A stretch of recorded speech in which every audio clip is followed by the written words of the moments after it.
There are three areas that most people tend to look at when it comes to investing in a socially responsible, green or ethical manner.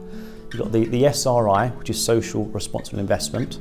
Then we've got more recently the ESG, which is environmental and social and governance principles.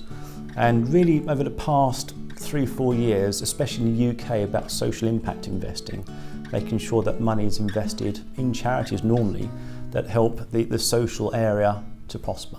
I think one thing to remember as well is that the United Nations are quite keen on making sure that everything from an investment perspective is done with the world in mind. So I've just got a note here actually, it's $60 trillion of signatory assets are now backed by the principles of responsible investment, of which there are 26. So quite clearly it is an issue and the UN's quite keen on that as well.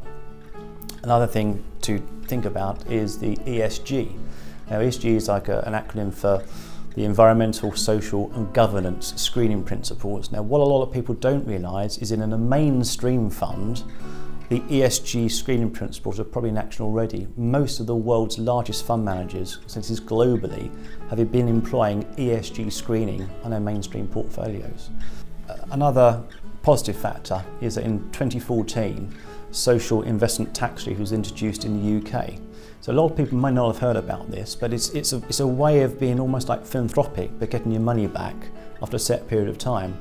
So we know that most families of wealth, and in fact most individuals, would rather be philanthropic with their money, but sometimes, what if I need that money back?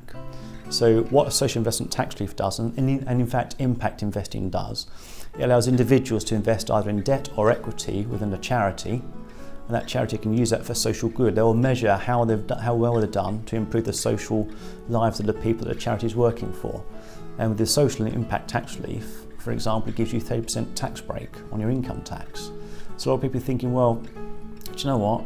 That's the tipping point. I will invest now because A, I'm getting a benefit out of it, and B, other people are getting the social benefit out of it as well. So from that perspective, we are in the UK the first European country to actually think about impact investing with tax relief, and we should be quite proud of that.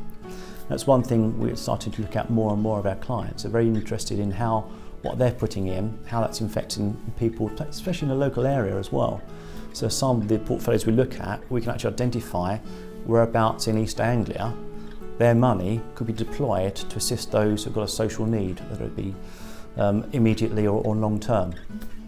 So we have our own social impact portfolio, which I'm quite keen to talk to people about, and if everybody wants to listen to me, please talk to me about it. But what we did is quite different to perhaps other portfolios. We actually asked our clients and our staff before we launched it, what's of concern to you? What areas would you like us to consider? What areas would you like us to avoid? If you were to put money aside, tell us what is keen and what you're interested in. We've built our portfolio on the back of that.